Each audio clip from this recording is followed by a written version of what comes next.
Assalamualaikum warahmatullahi wabarakatuh.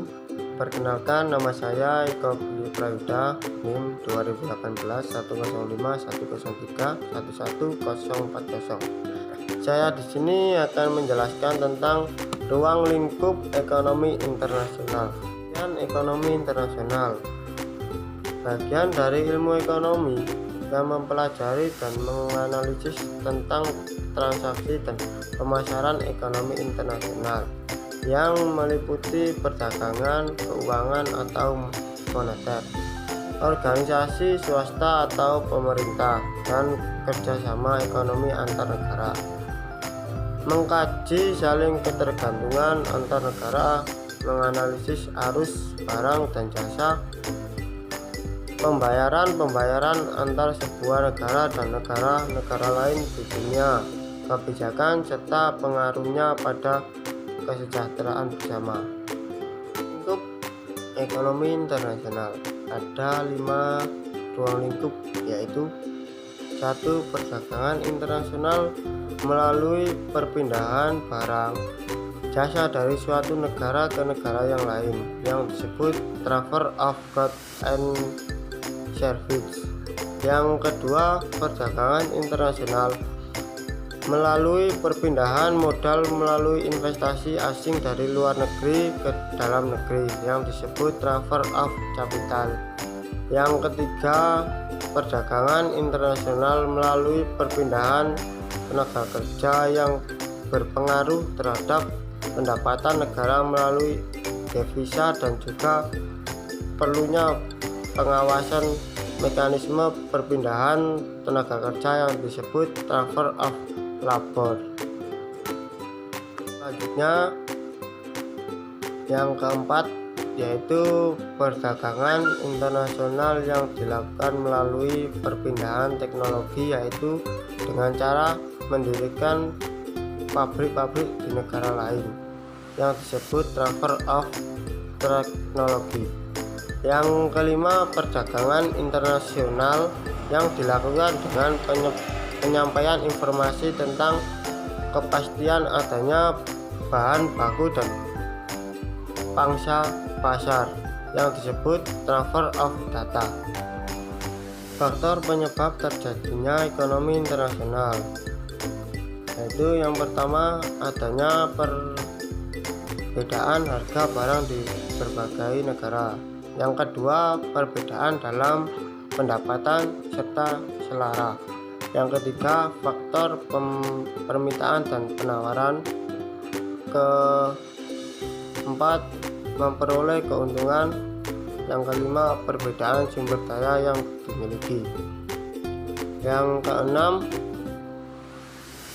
perbedaan kualitas penduduk ditinjau dari segi pendidikan, ekonomi, sosial, dan budaya. Yang ketujuh, berkembangnya sistem komunikasi dan sarana transportasi. Yang ke-8, adanya sosialisasi produksi. Permasalahan ekonomi internasional. 1. Pola perdagangan. 2. Harga ekspor dan impor. Ketiga, manfaat perdagangan. 4. Pengaruh makro. 5.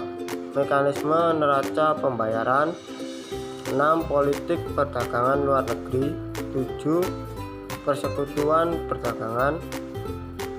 8. Modal luar negeri. 3. Pengalihan teknologi. Manfaat perdagangan internasional. 1. Memperoleh sejumlah barang yang dibutuhkan. 2. Mendapatkan harga yang lebih murah daripada barang tersebut diproduksi sendiri. Ketiga, melaksanakan kegiatan ekspor dan impor. 4. Menambah devisa negara dan hasil ekspor. Kelima, melakukan alih teknologi dari negara lain. 6. Mempercepat pertumbuhan dan pembangunan ekonomi. 7. Meningkatkan pendapatan nasional bruto. 8. Meningkatkan perluasan pasar, produksi, konsumsi. Yang kesembilan, meningkatkan proses tukar-menukar antar negara.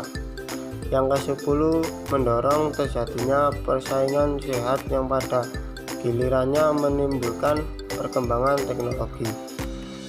Teori perdagangan internasional. Yang satu, teori praklasik, yaitu merkantilisme. Yang kedua, teori klasik.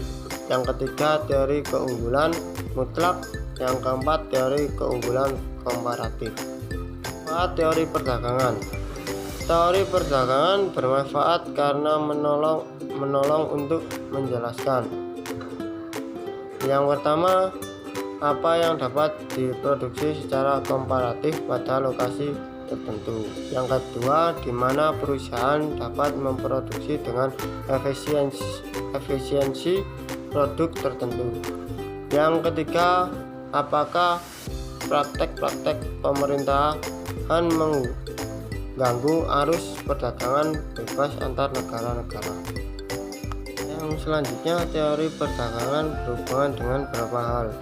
Yang pertama, apa yang terjadi dengan ketidakhadiran campur tangan pemerintah dalam perdagangan internasional. Yang kedua, bagaimana pemerintah harus mencampuri arus perdagangan internasional guna mencapai tujuan nasional tertentu.